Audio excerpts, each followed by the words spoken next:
Hi, I'm Donna Griggs, CEO of Propel Change, and this is Stella Pearl, who is the assistant. Today what we're going to talk about is, what does neutral really mean?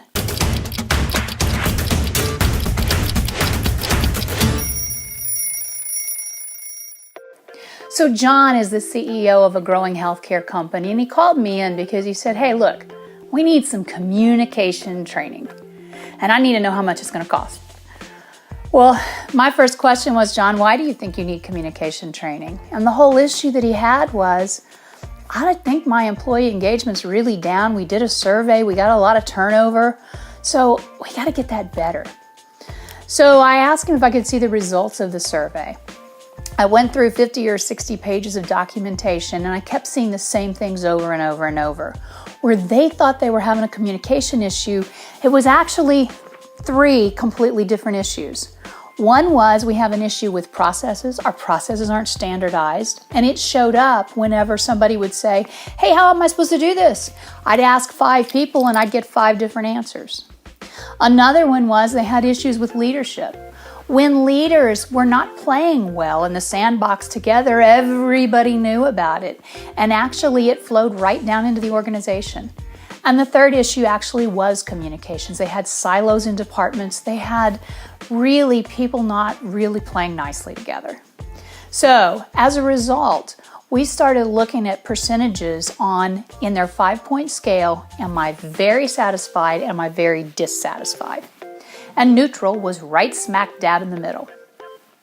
What we learned was 65% of the people were unhappy with really emotional issues like their pay, like their vacation time, like, hey, can I go to my supervisor with anything? No, I don't think I can.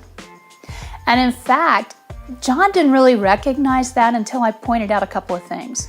He said, well, no, I think we're more at like 30%, because he was looking at 30% are showing up as dissatisfied or very dissatisfied. And I pointed out to him 35% are neutral. Now, people typically aren't neutral on emotional issues like their pay, their vacation, and whether they can actually talk to their supervisor.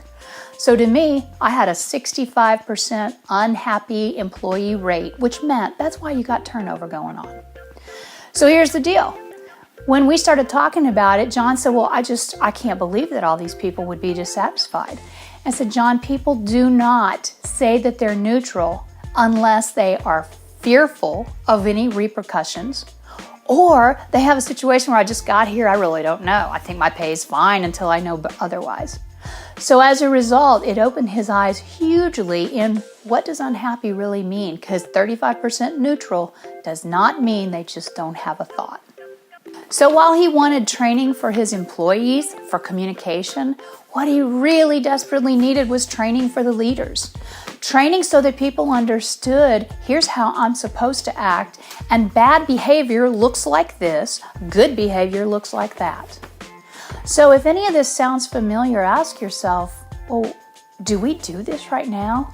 And some things that you can look at is, have you defined what good looks like with your leadership? Do you know how you're measuring it? Do they know how you're measuring it?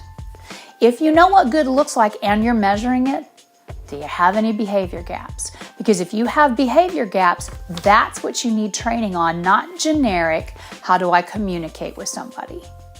The third thing that you should look at in terms of what does good look like and do we have behavior gaps is, what are you reinforcing? If you're reinforcing good behavior, that's great. If you're becoming a mute for bad behavior, what that means is you're reinforcing it because you're tolerating it. Why are you tolerating it? Do you like your turnover numbers? Do you like a bad culture? Because your culture does not happen with your employees. The leadership defines your culture. Don't just arbitrarily provide communication training or process training or any kind of training. Look and see, what am I trying to fix? Work with your leadership first to make absolutely sure your leadership is bought in and they know what they're supposed to do, when and why, and what good looks like. When you have good leaders, you'll have a great culture. For more topics like this and to learn more about how we help our clients, please visit our website. We would love to hear from you.